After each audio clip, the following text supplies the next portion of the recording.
What's up, guys? Bulva the Fell-Handed here, bringing you the Art of the Hellcat Part 3. We are on Arctic region. The greens are on the northeast spawn. The reds are on the southwest spawn. Now, TDs typically are going to sit at all your normal areas on this side. Some of them, sit at B8. Some get on the hill there, A5, A6. So, there's a lot you can do. Obviously, you could take the hill directly in front of me there. C8, a lot of TDs take that position right there. Of course, if you spawn on the opposite side there, F4 is always a very popular position.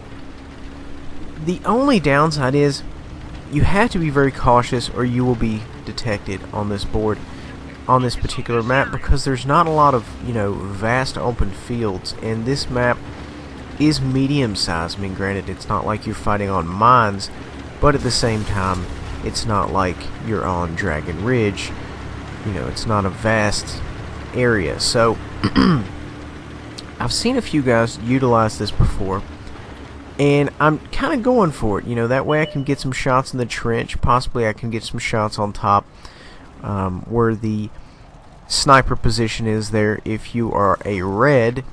So that's kind of what I'm going for. I'm just going to see what I can do, see if I can't pull off some early shots in the game here. We've got a guy down in the trench, and he mainly just peeks out the entire game. He doesn't really commit, and that's kind of what you want to do when you've got, a superior force rolling through here, which is, more or less what we have right now. Now, if you will look, we are in a Tier 8 lobby, and in doing so, I ran APCR right off the gate. That's what you want to do if you are low tier in a high tier lobby. And if you're in a 7 lobby, yeah, I mean, you cannot. If you end up bouncing a lot, yeah, go ahead. I just don't like to take chances. I like to just go ahead, get the damage out there. I don't play low tiers a whole lot, so I just want to get the most out of it. We go ahead and take a Tier 8 tank out right there off the gate. I was very ecstatic about that. I know the HDCs are very tough. I think that's what they're called. I know they're very tough, and I just, I wasn't exactly sure I could do it. But, pinned him every round. Every time I hit him, I pinned him. So, you're going to get that a lot. I believe the penetration is 243 or possibly more than that with APCR. Just incredibly strong penetration for a Tier 6. I just cannot say enough good things about this gun. It's decently accurate, and it's got good aim time. Aside from the fact it's attached to the tank. If it was on a different tank or platform, perhaps, it would have, maybe have a little bit different results, because, bloom, things like that, reticle bloom, dispersion, things like that. I mean, some things are naturally inherent to the gun, some things are inherent to the tank itself. At any rate, I digress. So, back to the game here. As you can see, most of the reds are really only a couple of 100 meters away from their cap, and all I'm doing is just making long shots, hoping for the best, pulling the trigger, seeing what happens.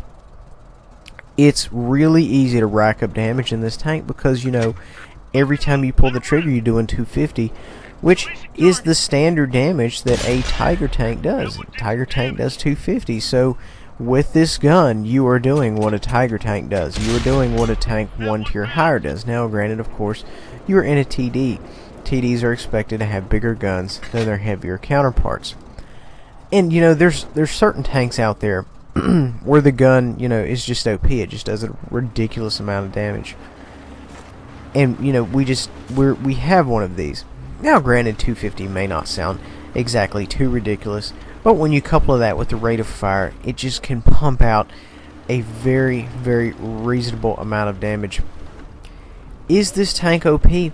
Yes, I would say this tank is a little on the OP side. Is this tank good for competition? No, I would not run this tank for competition. Maybe one, and that would be, a very difficult choice. Cromwell would obviously be the way to go. I plan to do a Cromwell series eventually. Now, that tank is highly OP. That tank is good at everything. Now, moving on. You know, and I'm just doing the same thing here. I'm just taking long-range shots. I've got perfect side shots here, and I'm, you know, attacking the tier 8 here from the side. And the downside is it's just, you know, chipping away at him, really. I mean, the reserve health pool of these tanks is just incredible. I mean, you're looking at the fact, if you scale it down, you're like, okay, I can take out myself in 2-3 shots, depending on how RNG goes. But, you know, you've got something with 1600 health. You know, you're looking at 5-6 shots, depending on RNG. So, you know, it's all situational. I thought he was hitting me there to try to troll me out. I wasn't exactly sure. So right now we just have the clicker left, excuse me, and we are rolling on his position. It's a foregone conclusion.